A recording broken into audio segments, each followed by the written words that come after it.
kuita naye zvinhu. But munhu ngaagara aziva kuti mukuru uyu anotokwanisa even ndisipo.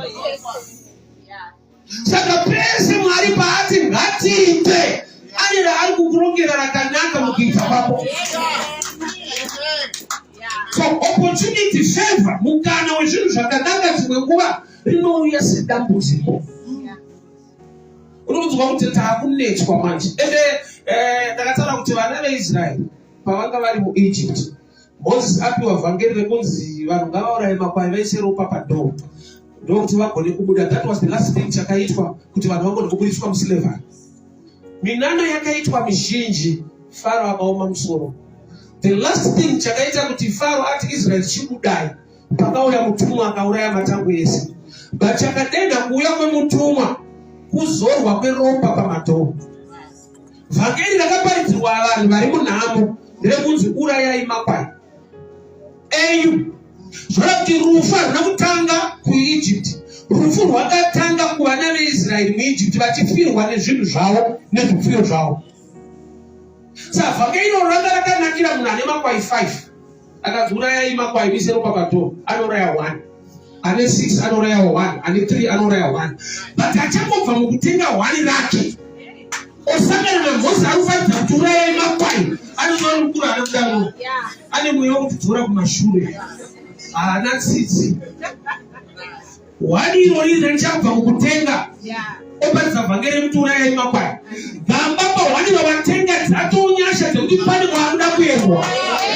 But ukasaziva kuti outcome yekuti pane kwaanoda kuendwa, nyaya yange irimo, maybe hazina kurekodwa, but I want to give this understanding. Kana mutumwa akati ndikaona ropa richadarika, when I see the blood I will pass over. Zvora kuti kuva mwana weIsraeri hakuite kuti ubude kana padhoo pako pasina ropa. Padhoo pakashaika ropa, kana mukaimba nziyo kana mukanamata muri mukati munofiwa muchinamata. When I see the blood I will pass over, zvinongoreva kuti ropa ndo emati yekuti mupone. Saka ropa rikashaika padhoo, kana mukanamata zvakadii mukatsanya mukachema murimo munofiwa. Why? Nokuti hamuna kuita the right principle yadhimandwa nedenga. Dambudziko ratinaro nderekuti munhu anotaiwa gwayana rangu i1 ndichanamata ndiri mukati umu. Mwari vanofanirwa kungoziva situation yangu. Gamba kune zvokuti kana ropa rashaika padhoo minamati vako haishandi.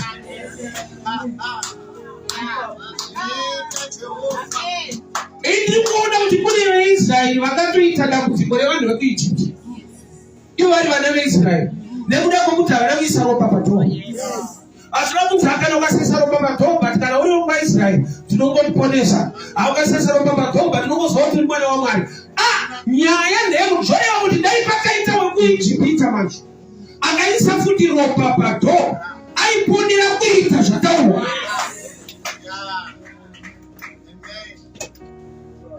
Saka tonoti muroyi akadyara nguva yekurima anokohwa.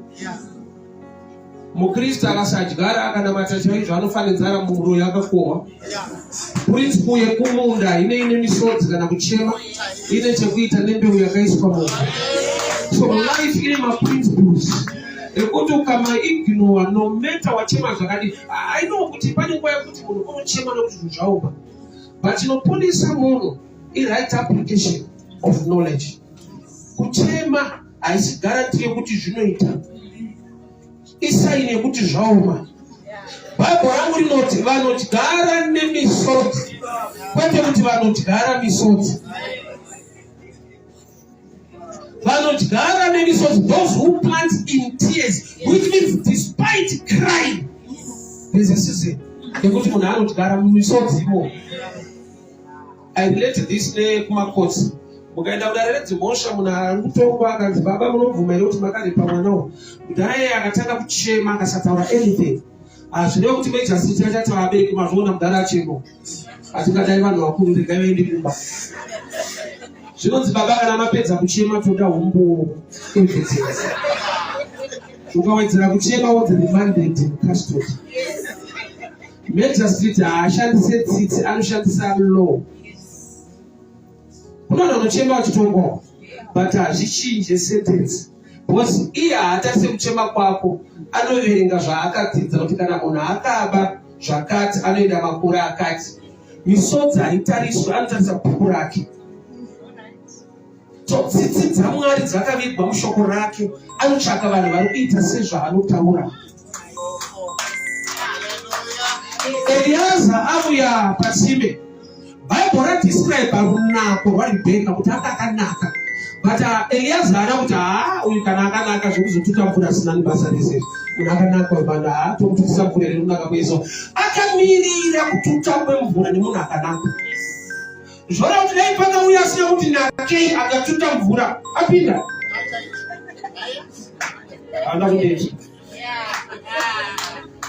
Nyaya yepatsima ine beauty ine chekuita nezvinofanirwa kuitwa. Saka akanaka akauya akatisa achitutezvemvura mvura izvi basa ipi unoenda usina murume. Pana hapasi kudiwa varipo, pari kudiwa vari kushanda. Yebeauty yataurirwei iri kuzivisa iwewo kuti pane pamwe kuti runako rwacho harushande kana pasina kuitwa zvinoshanda. Taiwa ndiri kusaita ndengarogoza ukasaita zvinotaura Mwari, beauty yako iyi unodzokera nayo kumaraini. Nokuti shasha iri patsima haisi kuda runako, iri kuda nyangwe une runako kuti ngaashande. Ndaikuti vamwe pane imwe nzvimbo ndati munosaita hama dzangu kuti kunamata hakudzinge nhamo. Kunamata kunodzinga mweya wenhamo, kushanda ndokunodzinga nhamo. Nokuti zvinhu zviviri, kune mweya wenhamo kogoita nhamo yacho. Ukanamata madhimoni ese enhamo anokuregedza, but unotambudzika usina dhimoni.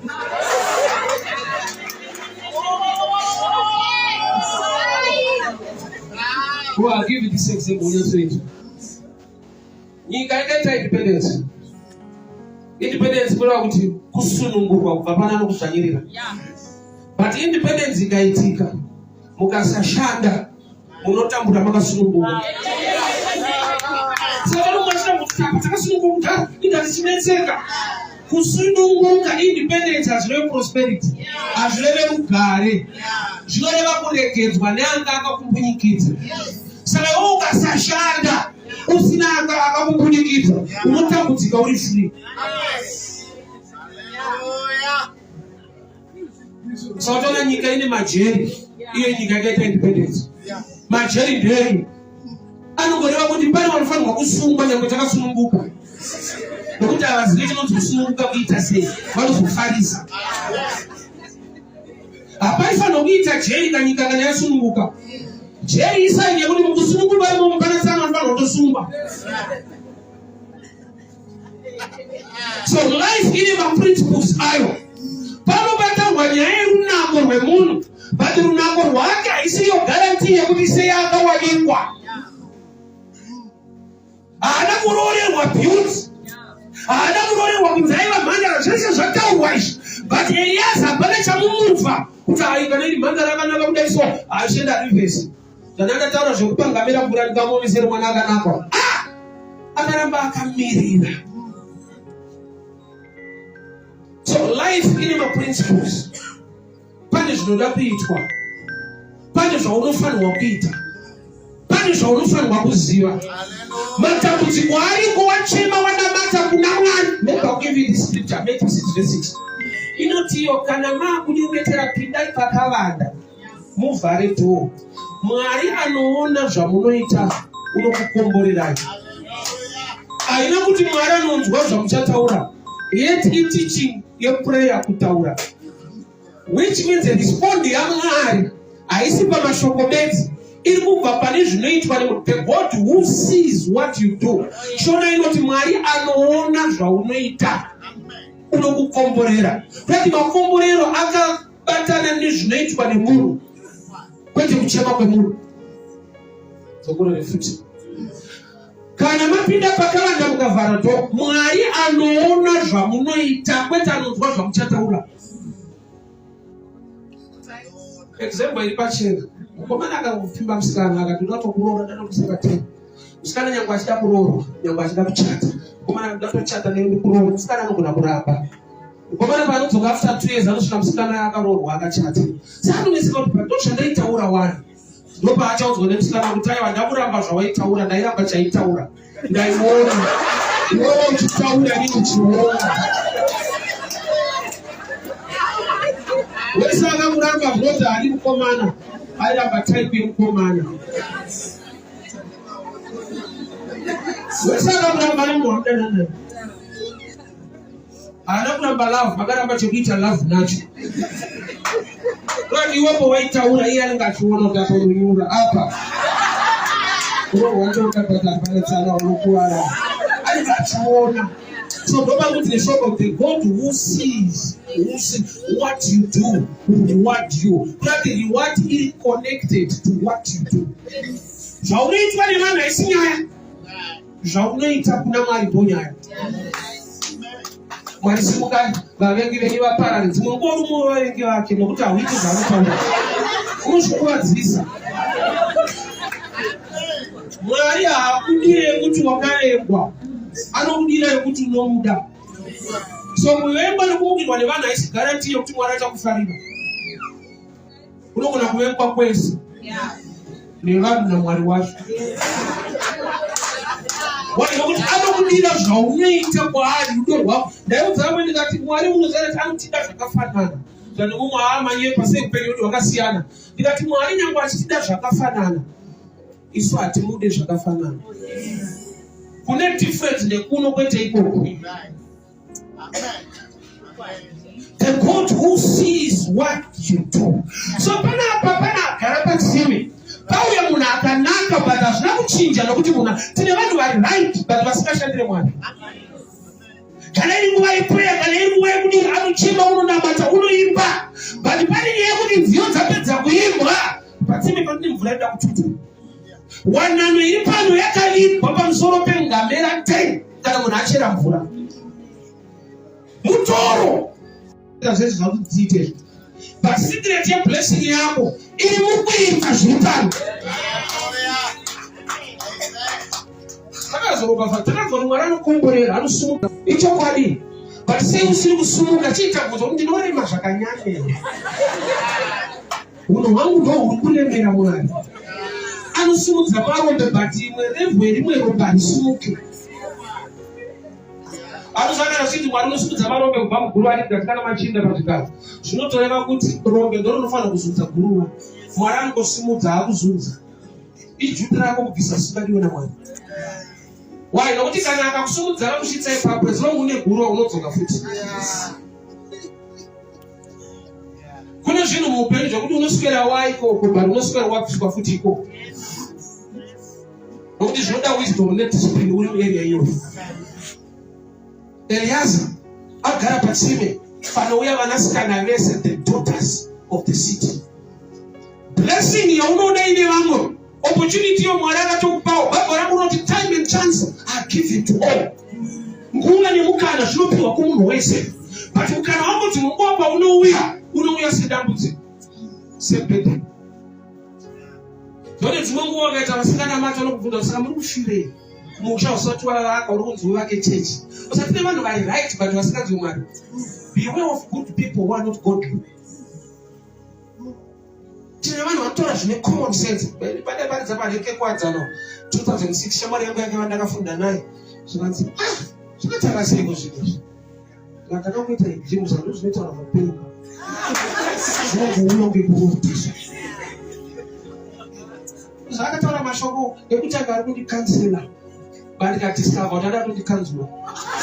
Vezvimwari vakandidana ndivane chikonzero. Kune vanhu vari right vasinganzwi Mwari zvachose.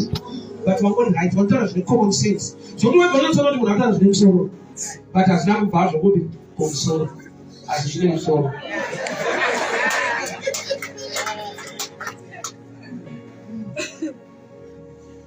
Patsime pagara marriage apa. But hapana kuuya pachinzi I love you. Pandituta mvura. Mwari ane tsika yekuita zvimwe zvinhu zvakakunakira pazvinhu zvinokubhowa. Saka toneno ndichakupai vafundisi vari pamoyo wangu. Kwete pamoyo wako. Aiwa iwe chipiramo kuda ari pamoyo waMwari. Hatipiwe mufundisi watinoda, tinopiwa mufundisi wokuzoda. Mufundisi akafanana nemwana. Aupiwe mwana waunoda, unopiwa mwana waunozoda.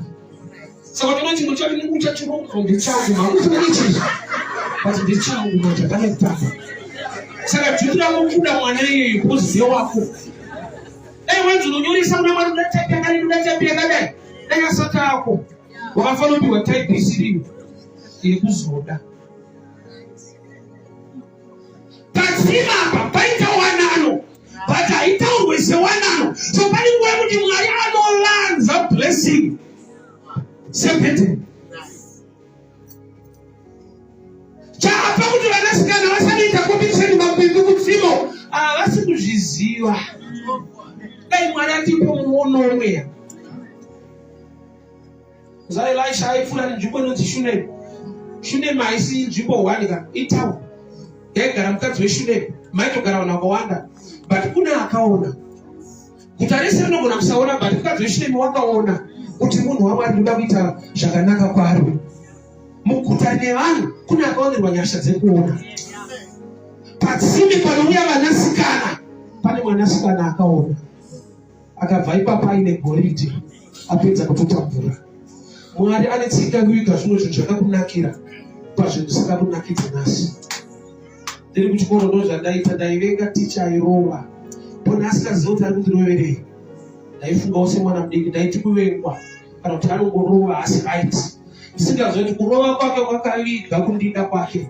Because ari kuti ramangwana harina kumira zvakanaka, verenga ugobudirira muupenyu. Asingarove ari kuti nandirove future inokurova yega. Saka future modigara yakurova ndoma hwane machi. Isu pari kuti tiimprove, tiverenge, tiregere kurohwa, taiverengedza mashoti. Tati kudefensive chete, ndaifika mashoti ejini 3 mukasi. Zvoti wapedza kurohwa unoenda kuklasi uchidada sokuti pana chandazi. But nhamo kana yadu kurova kana ukatoverekedza mashoti inoronga. Kuregi wadofo zvako.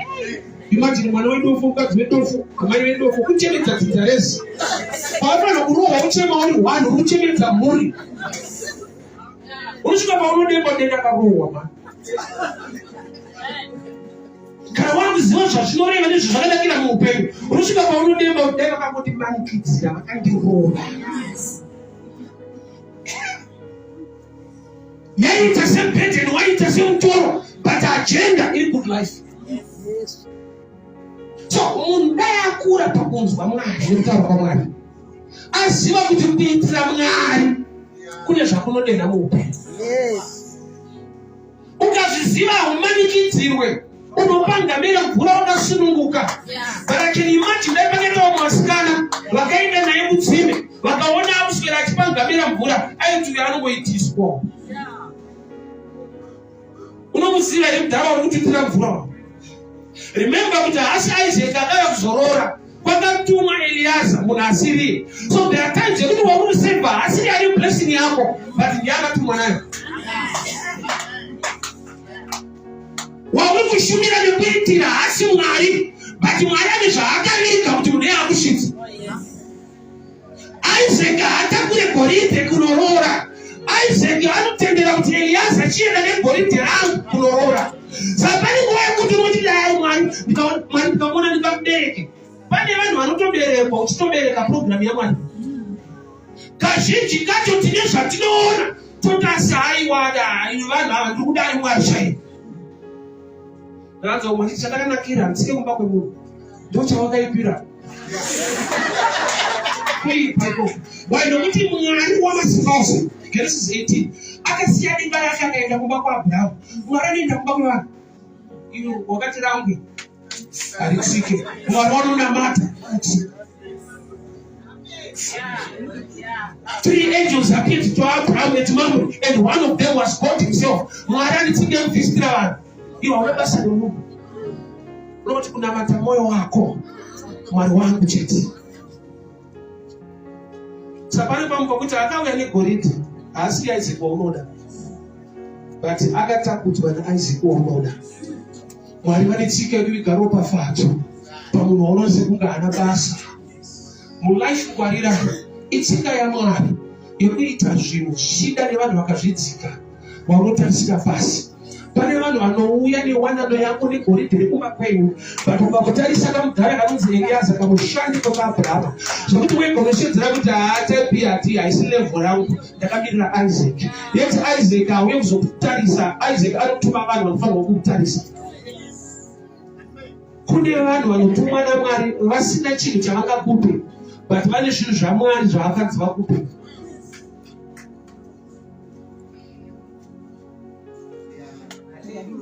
Wakana anoti Joseph wakanana panura hope dzemumwe musungwa. Musungwa iyi ndiye anotaura zita rake kuna mambo. Mambo vakamusheredza akana panura hope dzamambo akaitwa mambo. Umambo hwaJoseph hwanga hwakavimbwa pakurapandura hope dzemunhu asina kana nebasa rese. Nokuti asina nebasa rese ndiye ane basa pamusoro pechiroto chake.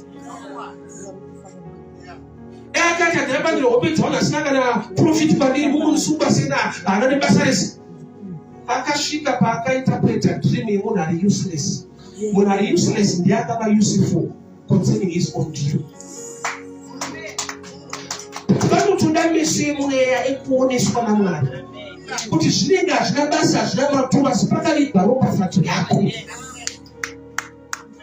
I'll give you this testimony of mine. 2014 andiparidza pastreet kutauro ndokupaya munhu ndapedza kuparidza ndokubva kuti uri kufamba semufundisi. Mazuva acho taifamba netsoka pakuwadza tichienda kuna fest. Ndati aiwa ndakuenda paCopacabana, hauzi kana zvitsoka kaunenge wauyepo. Ndakuenda paCopacabana ndidzokere kumba. Zvikanzi zvakadii hazvo kuti dai taenda pana Sekeronda ndinokutengerai mota muende kumba nayo. Just like that. That was the first car yandakadhiraivha yakatengwa kunge madomasi. Unotanga kurota kuti Mati handei pakaseuza padanokutengera mota unoende kumba. I was preaching to people very desperate. Mazuva acho zvinhu zvakaoma, vanhu vasina mabasa vachingoswera vakazvambarara pana fest ndovandaiparidzira vasina chavakandiitira. But nokuti ndakavaparidzira Mwari ane zvaakandiitira. Kune nzvimbo dzisina nebasa rese dzine goridhe rako.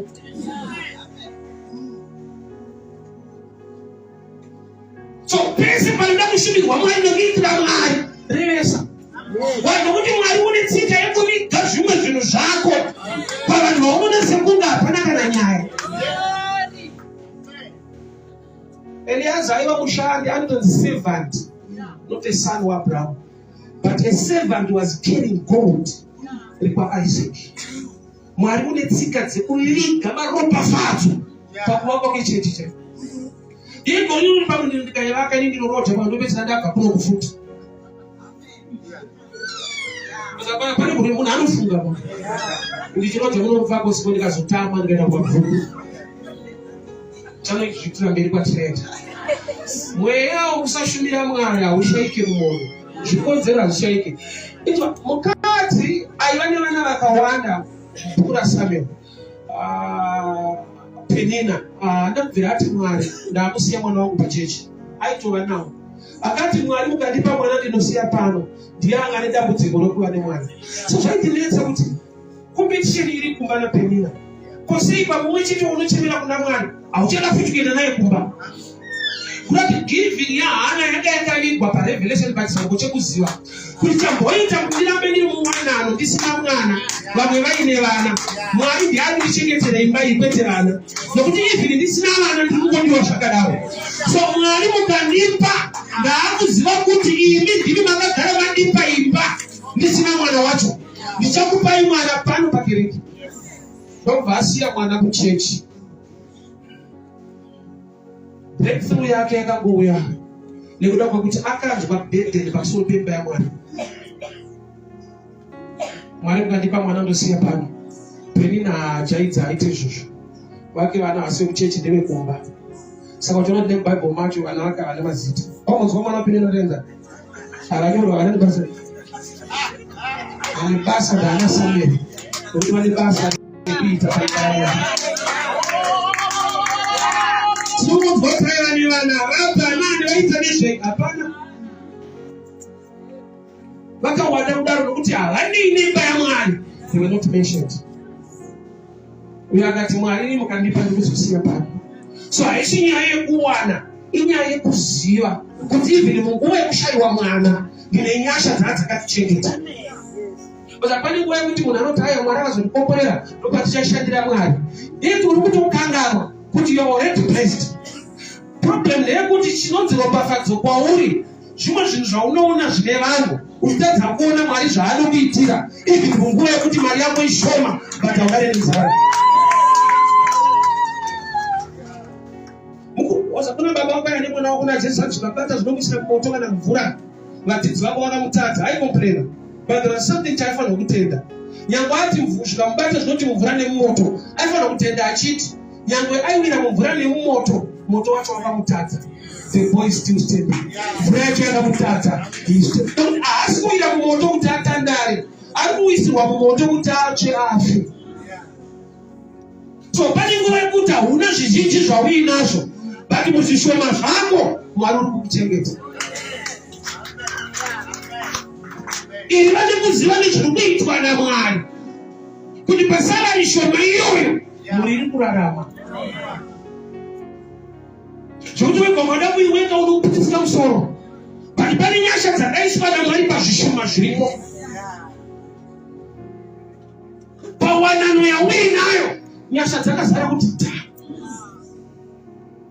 Yavana inochallenge tunoona picture yemuchato.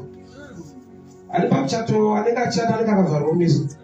Anonzi muru wakukiswa kudini. Saka itika tradition yakavanoka itrip zvakazounderstand grace. Kuti inyasha kuchata kwacho. Nekuda kwekuti dai aivhurwa kumeso. Muchikombera nevari kuperekedza. Munogona kuzomota. Pakati mashura akarinana.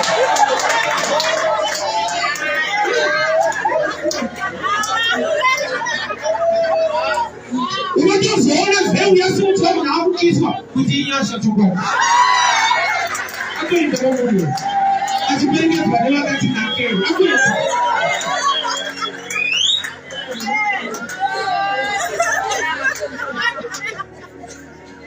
Nyasha dzavanhu dzinotangira pazvinhu zvaunotora sekunge hazvina nebasa rese. Kune vakangwara sewe vasina chavakachibva kulashi. Kune vane maconnection anozvara nawo vanhu kumusoro vasina zvavakachibva muupenyu. So inguva yekuti ukangoona zvokuitwa naMwari muupenyu hwako, kuzoshumira Mwari haisi burden kuteka. It thanksgiving. Kupaona. Wai nekuda kwokuti zvauraya vamwe pamwe pauri zvakatombodarika nepo ukasara wakamira. Zvida kunooneka kuti hayo dai Mwari akusimuka. Wakatosimuka nokuti makumbira wakaita muCovid yakubata. Yanga isina kana mushonga. Yakauraya vane mari musina mari. Isaini yekuti wakasimudzwa naMwari zvichiza. Nokuti kune vaida upenyu vakahushayiwa. Mari dzacho dziripo. Usanyemerwa vakaimba dai Mwari achikuda, dai akusimuka, dai waita zvakati, dai waita zvakati. Pauri papa palimwe level rekusimuka. Nokuti zvawakapindana nazvo. Vakasara vamwe ikoko. Kune vamwe vakasara. Mumakore akadarika aya, makore vari adarika. Kune vamwe vakasara imomo. Mukuziva kwavo, mukubara kwavo nemari dzavo, Mwari vakakuchengeta uine zvikwereti. Hakuna favor inodadisa kudaro. Yokuti vane mari vanotofa nezvikwereti achisara. Kuri kumusarire kunofanira kuenda. Kunosara une zvikwereti izvozvo. That's the grace of God. So kushumira Mwari uchiziva zvaanoita nezvaakakuitira haifaniri kuva ibhedheni. Inofanirwa kuva mukana wokuti ndawaniswa mukana wokutenda Mwari. Ukaona munhu aenda kuchipatara achinzi aiswa paoxygen, hazvino kuti paanga ari kumaraini paanga ari pacarbon dioxide. Unobva paoxygen yemahara uchienda pane inobhadhariswa. Kurati yautombo yamahara ine mari yayo. Ukarwara serious ndokutsvaka kashuwa kuti inonzi oxygen inotengeswa. Tine zvinhu zvatinotora for granted zvatofanira kuona asi Mwari maita henyu. Hatingafanani zvatingaitire Mwari, asi takangofanana kuti tine zvatiri kuitirwa. Munhu at his at her own level pane zviri kuitwa naMwari. Zvokuti vega zvikapindamira mvura haurwadziwe number 1. Tsinge racho handiwo wakachera ende mvura yacho itoripo. Wasakuti Samaria paanonyima Jesu mvura anotanga ataura kuti tsikendera baba vedu. Yeti harisi rake rakatocherwawo nevamwe. Pane mvura yacho hadinayo. Dai Mwari atiwanira nyasha. Why? Nokuti pane patinoona dambudziko mutoro titadza kuona ropafadzo yakavigwa mumvuri uyu. Saka Jesu achiti kana mauya kwandiri ndichakubvisai kuremerwa kwese. Twendei tobva asi takurai joki rangu nokuti rakareruka. Kureva kuti kune blessing yekutakura zvaMwari. Nokuti zvinokupa kurerukirwa neupenyu. Hama dzangu chese chinorema chadzina Mwari ita chakaviga zvakareruka zvakakunakira muupenyu. I'll give this testimony in the Karagu Pass. The time of COVID, somebody phoned me. No, what I phone is I always see you which part is about. But when a message related to Japanaka and on Facebook, which go at Kuona, but I'm not going to Kuba and Wakamira outside to be shop in Veranda. No, Baba Tampo, and the by the other temple and parties of the streets. No, what message you? The Kawana even education, which go Kuona, but Uneshu put it on a what's going to I want to do something to your life. Unogara kupi na tugara kupi na sikuba kwenye ayo sababu pastor ndio ndakupa porote. Kitu sana. Dada kuomba mangwana yake nikachagua na driver ni mambo ya stige ndio ndio. Dada sababu tapata tudo wanyao ukuro imoja ndio sababu. Sema iko haiko. Bali wanaimba tram veranda wana capacity ya kudipa stand board watu kwa location. Bano kuni ndakada Mwari. Ndikashumira kuwa na vasingagone kuita chinhu kwandiri. But Mwari waiona. So there are times yekuti wamuda kutirana ndiye yazana chanokupa. Akushandi wo Abraham. But Mwari kuti kuni vashandi wo Abraham vanotumwa namudhara neGoriti. Kune vanhu vanenge vasina basa but vakatakura zvanzina Mwari tikuzvitse.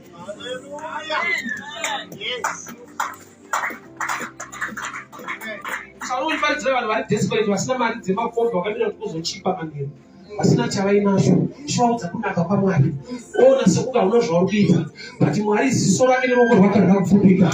Somebody from somewhere will talk like that. When it's been a blessing in your life. Ndaona kuita kwaMwari patsini. Kudarika zvingaitwa uri prayer. It's good to be prayerful. But kushanda kune nyaya. Kushumira Mwari maoko kune nyaya. Gideon anonzi enda nevanhu pamvura unonwa mvura. Vachanwa nemiromo ngavadzoke kumba. Vachanwa nemaoko vachiisa pamuromo enda navo ndinovapa kukunda. Kurati Mwari ari imwe type yevanhu inongoita muromo chete kunamata chete. But ari kuda imwe type inoti ikataura shoko yokushanda nemaoko. Kurati tichibva mukunamata maoko achibata basa. Mwari une garanti yekuti anokupa kukunda. Itakarerwa nabereki vaipinda kuzayoti abereki vavo vaidudza kuti mwana wangu uri mwana wechikoro. Vanhu chechi vari kushandira Mwari muchipredha nekuti ivo hauna mari pachano. Ndinoda kuti uite usaregera pachechi pachi haiwa caretaker iwe uripo enda unocheka uswa.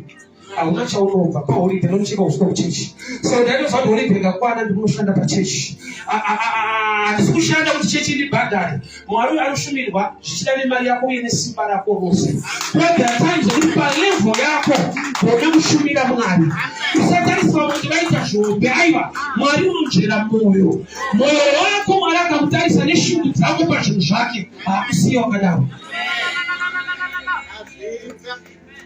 Pani pekuti image but vari kutaurwa zvengamera hapana wana. Bhaibheri akamirira kusvika apedza kupa ngamera. Ndobva akanzi kupa kwakamira Satani akuenda kumba kwenyu. Ona goridhe, irimwe goridhe ndatumwa naAbhurahamu watova mukadzi waIsaki. Kune zvakavirwa mukushandira Mwari.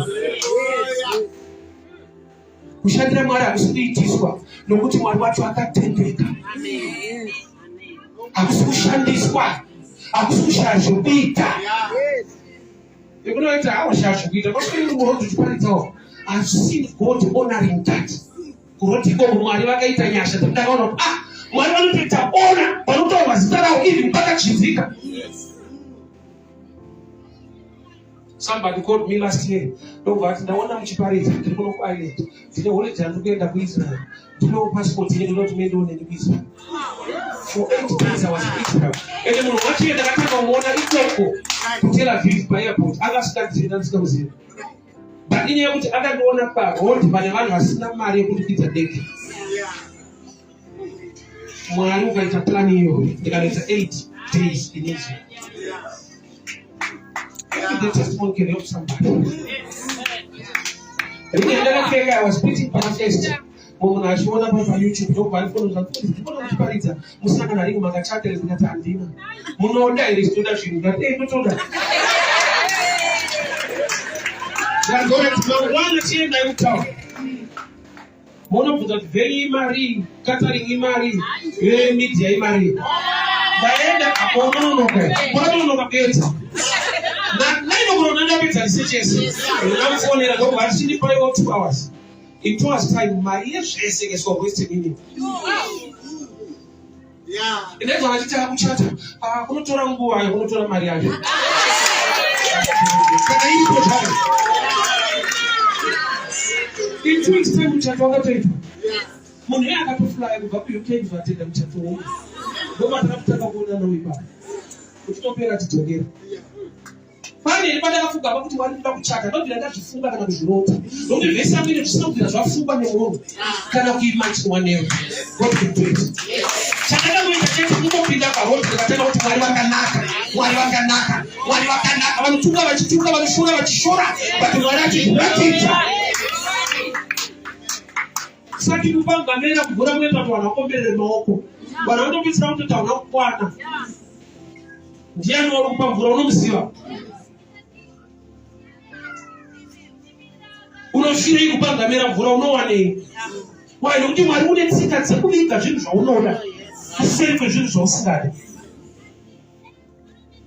Jesus really be by nature, naturally. How she did. So I want to that woman combo in when I'm married. You only got it, so God couldn't to shoot.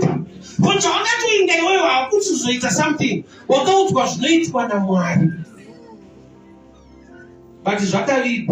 Pane chaitwa nemuru kudena zvakalipo naMwari. Shoko raMwari rakazara mapromises anounlockwa nezvinoitwa nemunhu. Ruoko rwemunhu runounlocka zvakapfumbata muruoko rwaJehovha. Kutsima kune wanano iriko but haisi munhu wese. Ndire munhu ane chizaruko kuti kupanga mera haisi loss. Pane nguva yekuti unosvika paunode bati ndakaziva ndakazviita uchingesha. Imagine nguva yekuti president ari kuchikoro ari kukoma nawo aitofimba vasikana kuchikoro kwavo. Kune vana vasikana vakaramba. Why akasipi president anga mwana wechikoro. Imagine kongwa yavo vakamuudza kuti muzukuru ndakatomuramba kaiti. Unozi kongwa wanishala. Gambariwa zvinotanga zvakadaro.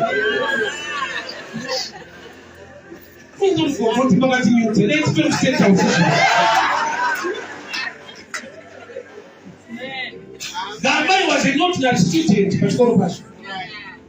so it's a time where you will the shin.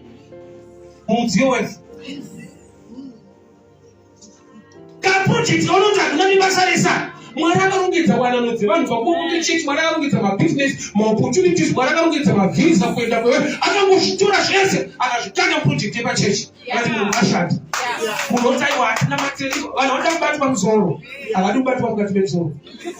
Mwari unoti vanhu vangu vaparana nekushayiwa zivo. Knowledge is power. Tanda material zvangu zviite usati wanamatirwa unofanirwa kuziva zvekuita. Knowledge ine nyaya kuziva ndokune nyaya. Anona munhu paanoberekwa akanga anobuda nemusoro. Isei uri panyika pawo usati wafamba funga. Panda brain. That's the most iva neruzivo. Ndokuba zvinoita easy. Because uri kwangu namata so ukenani majaji anoramba arimo even makadzi namwari ndakupai. There's a fight involved, you know. So kunamata kune maprinciples anoita sekunge ifight not kurwa kwakanaka kurwa but kwakanaka nokuti kune results akakunakira. Saka ukanzwa kuti kurwa kwakanaka unofanira kutanga waini celebrate because chinonzi chakanaka pakurwa results. Munhu anoberekwa achibuda akapfumbata zvipo zvake kumwe kutaura kuti dhaka version kubuda wakapfumbata isiyani kuti panyika pauya panonetsa panoda fight zvinazwanikei panoda kusimba chaiko chaiko chibhagera icho chiti kuti pauya apa ifight chaiyo apana kuchipa. Taiona vanhu kumusha kwedu nongoshawa taiona huku dziri pamharadzano nembudzi. Saka mbuya wangu ati musabati dzakarasirirwa. Sandaita pfungwa kuti pasi vanhu vanenge vaneta nenyama ndikazoti sinabva kuti aiwa vanenge vachitotadza kutoidyawo futi nyama yacho. Chinovapa kunasirira mbudzi manje iunderstanding yavakapiwa kuti nhamo yese yauinayo kushaya kwese kwauinako kunotoda kuti utore futi chausingawani stere wonasa kunge unazvo aizonekundaitaunasa kupanzwa nehuku zvazoti aiva anenge anzwa nenhamo but akushandisa principle inenge inopikisana nezvaanoshuvira. Kwasatani vanodaro. Saka Mwari basa uya ukasaitawo zvekuno unoita mutendi ari kuchera mvura patsime pana Eliaza but Eliaza hakutarisi nokuti une ngamera dzauri kunyima mvura. Kupa ngamera hakunakidze kupa munhu ndokurikidze. Kuvaka chechi hakunakidze kuvaka yako imba ndokunonakidza. Let's be real, facts are on the ground. But ukaziva kuti zvakaitwa mukushumira Mwari zvii unokoshesa zvinhu zvaMwari. Why? Because zvakaika Mwari zvaanoda kukuitira. Chakanakira blessing yaMwari manje haina basa neekonomi nenyika yauri. Anozva kuti dai Mwari anokomborera kaenda overseas muna matoro right.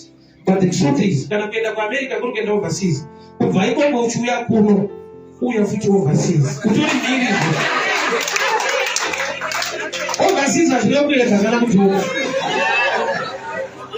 utori overseas izvezvi.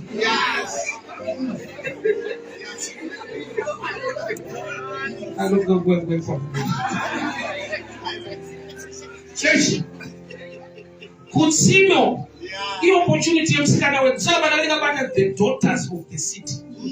Bete daughters mukana wemusikana wese ari muguta. Beauty haisi kutsvagwa uzati vakanaka kundidarika zvataurwa apa zvati zvekupa ngamera.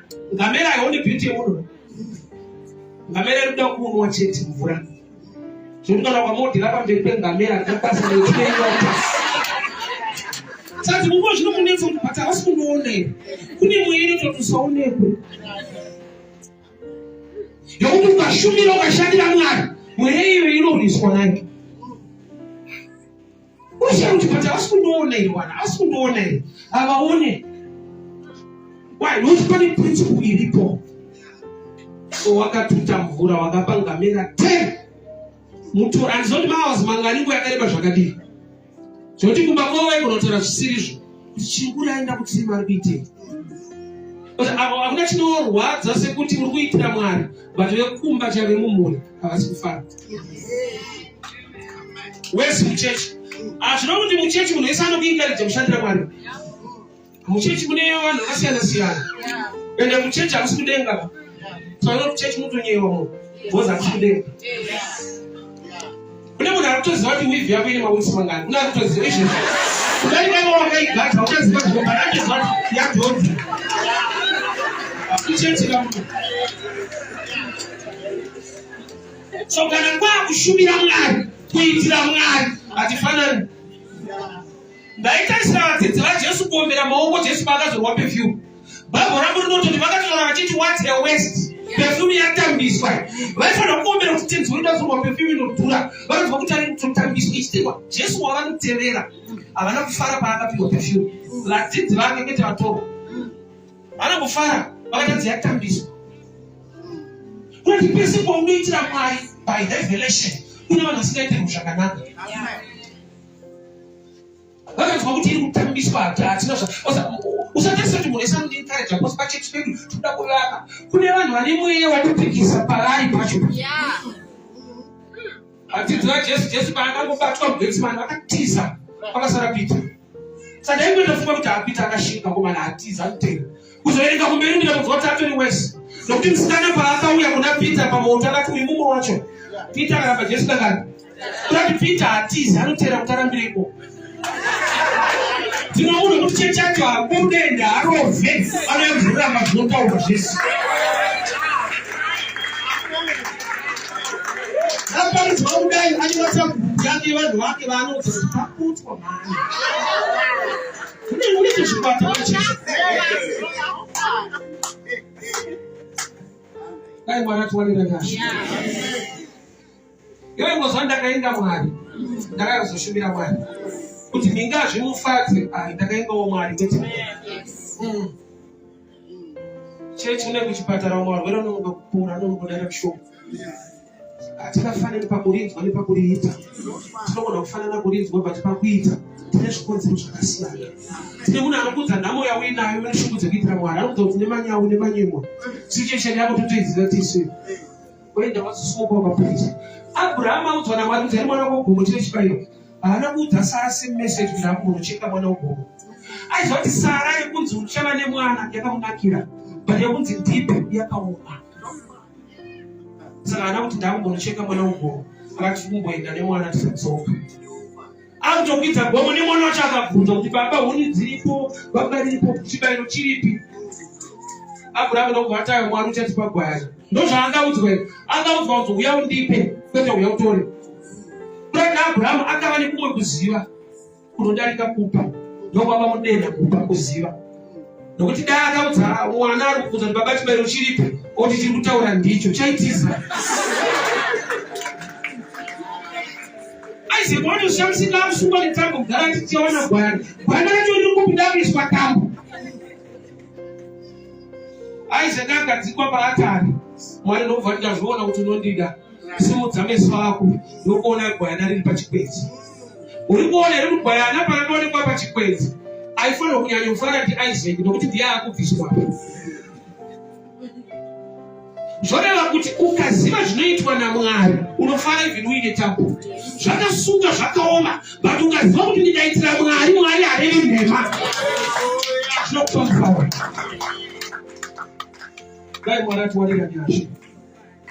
Pazera rako nezvaanoda kuti uite, ita nemwoyo uchirevesa. Ufunge akatendeka saka tinonguva tichipa matestimony. Irege kuita nyaya yekudhara. Zvinoti tikamboona Mwari achiri kuita, yes, he is the same. Yesterday, today, and forever.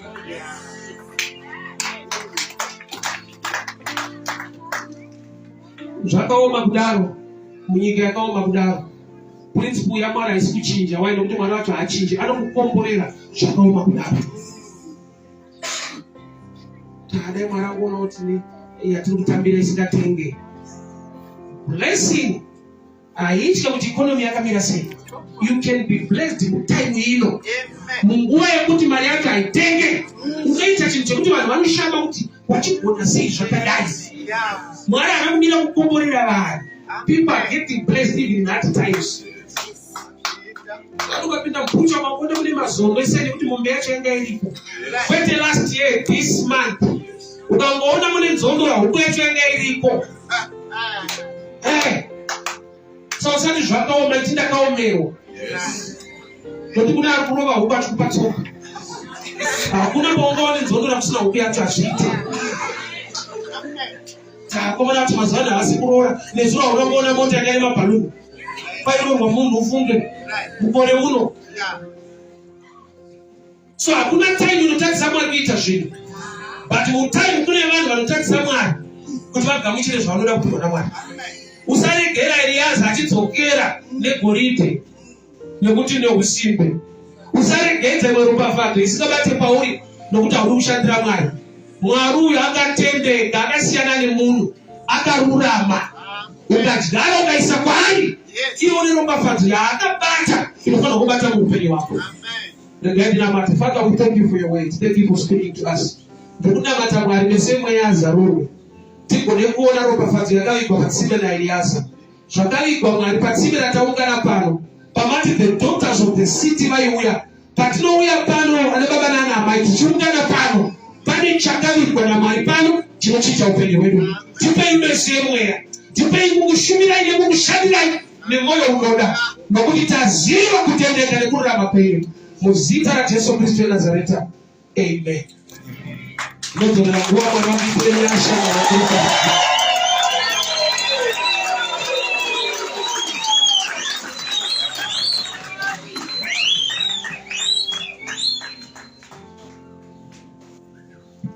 We are